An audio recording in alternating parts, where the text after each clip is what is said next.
Magandang araw mga kaibigan. Bigyan natin ngayon ng opinion reaction itong post ni Merida T. Daguman. Title niya is Asong Ulol. Isinare ni Merida Daguman ang pahayag ni ex-senator Antonio Trillanes tungkol sa pagkawatak-watak na ng mga dilawan. Ito. Binatikos niya si BP Leni, ex-BP Leni. Sabi niya, hindi naman ako blind or cult follower ni BP Leni. Sinuportahan ko siya vigorously noong 2022. Pero, hindi ako cult follower. Kulto ba? Yung mali. And I'm calling her out doon sa mga ginagawa niyang mali. Including this one na gusto niyang inormalize na makipag-alyansa with the Dutertes. No, that is not good. Wow, galing. Akala mo kung sinong magaling? Who is he to call out the former Vice President and the Mayor of Naga City? Pareha silang tumakbong mayor. Nanalo si ex-BP Leni. Mayor na siya ng Naga. I don't know. I think landslide nata. Kasi in fairness, Robredo, lalo na yung late Jesse Robredo, saludo ako doon. Marami akong nabasang articles tungkol sa performance ni late Mayor Jesse Robredo. Talagang mahal ng mga taga Naga City ang mga Robredo. Kailan ba yung bagyo last year ba yun? Sa Bicol? Naku, lumusong sa baha si ex-BP Leni na walang yung lumabas na mga litrato niya sa Facebook. Hindi siyang mga netizens lang na nakakita sa kanya. Silently nagtratrabaho siya hanggang dito ang may tinuktuklod sila ng mga rubber boat, nagre-rescue ba o nagdadala, ganon. Magtrabaho si BP Leni na mayor na ngayon, and I salute her for that. Sayang nga lang kung maibabalik ko lang ang panahon, mas mabuti pa ang presidente ngayon si ex-BP Leni kung maibalik ko lang panahon. Sayang, tinatawag natin siyang lutang nung una.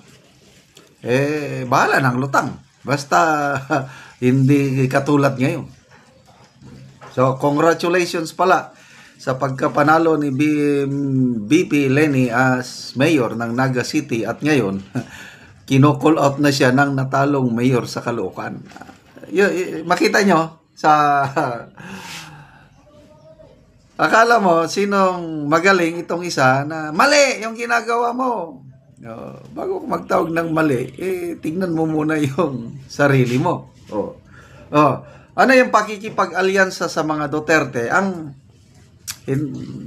Ito, opinion ko lang, pagkakalam ko, baka ito yung sina Senator Kiko Pangilinan and Bam Aquino na sumama na sa majority, Senate majority, na kung saan ang Senate majority, nandyan ang Duterte Black. Na sa tingin ko, ang talagang punching, power punch, pagkapanalo ni Senator Escudero na Senate President, sure, on the ball na dahil sa suporta ng 7 Duterte Black Senators.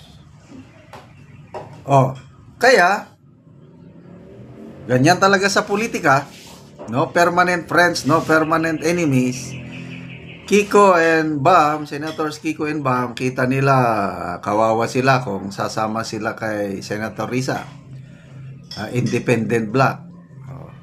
Yun nga, may prinsipyo. Sabihin natin may prinsipyo si Senator Risa, wala naman siyang magagawa. Dahil nag-iisa lang siya I don't know kung sasama siya sa grupo ni Senator Tito Soto na matatalo. So itong dalawa, practical reasons, para magkaroon sila ng committee chairmanship, sumama sa majority block, magkakasama na sila with the Duterte block. Ito yung binabatikos ni Senator Trillanes kasi parang may mga nabasa akong post, I don't know how true, na parang okay lang kay BP Leni, hindi niya kinokondem si Senator Kiko and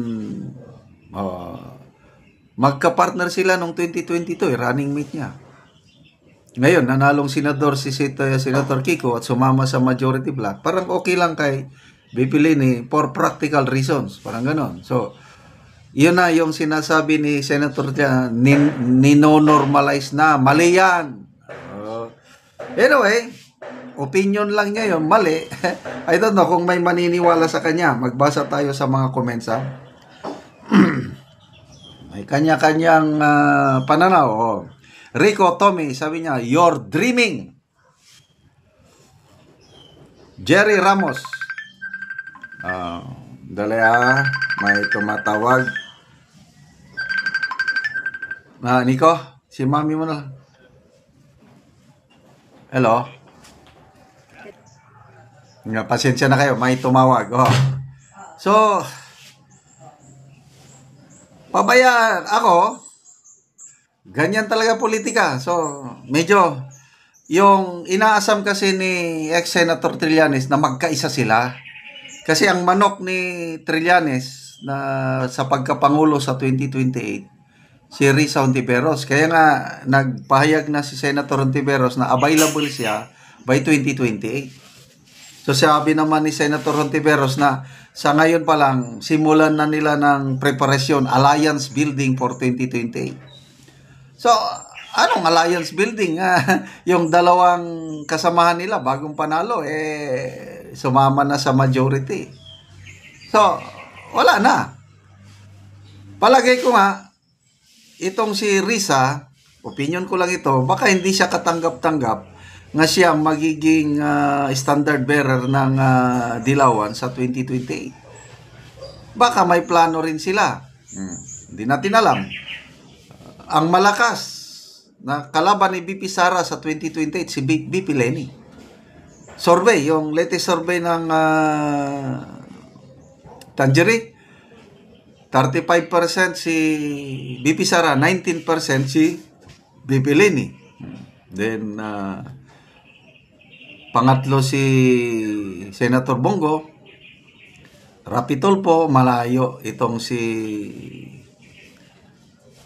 Hontiveros, 3% lang, 6%. So, Leni, baka ang mangyayari, Leni, Sara ang maglalaban. So, maitsapuera si Hontiveros, wala na. Kasi, ang manok talaga ni Senator Trillanes ay si Hontiveros. So, good luck sa grupo ng Dilawan. Sana makabuo kayo ng isang ticket sa 2028. Salamat mga kaibigan sa inyong pagsubaybay sa ating channel. Nakakatulong kayo ng malaki sa tribong Talandig ng Bukidnon dahil ang sweldo natin sa channel nito pang tulong sa tribo. Namimigay tayo ngayon ng mga assorted housing materials kagaya ng yero, pako para makapagpatayo ng mas maayos na tahanan ang tribong Talandig.